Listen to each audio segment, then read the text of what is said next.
এই যে ভাই আমরা এখন মেট্রো রেল স্টেশনে ওঠার আগে যে সিঁড়ি বয়ে আমরা ধাপে ধাপে উঠছি, আমরা এখন 10 টাকা দিয়ে টিকিট কেটে শিয়ালদা স্টেশনে উঠতে হবে।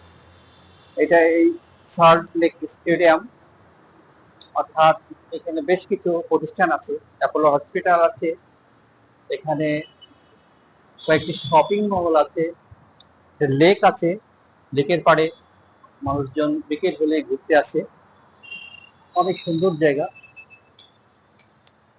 আমরা উঠে পড়েছি, আশা করা যায় আপনাদের ভালো লাগবে।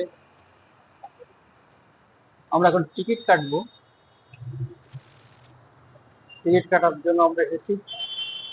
আশা করি দেখি কোন জায়গায় টিকিট পাওয়া যায়, এখানে কোথায়। সামনে টিকিট কাউন্টার, আমরা টিকিট কাটবো। আশা করি এটা বড় ফুটবল দেখতে পাচ্ছি, স্টেডিয়াম মাঠ বিদায় এখানে ফুটবলের চিহ্ন দিয়ে রেখেছে। আশা করি ভালো থাকবেন, আপনারা দেখবেন।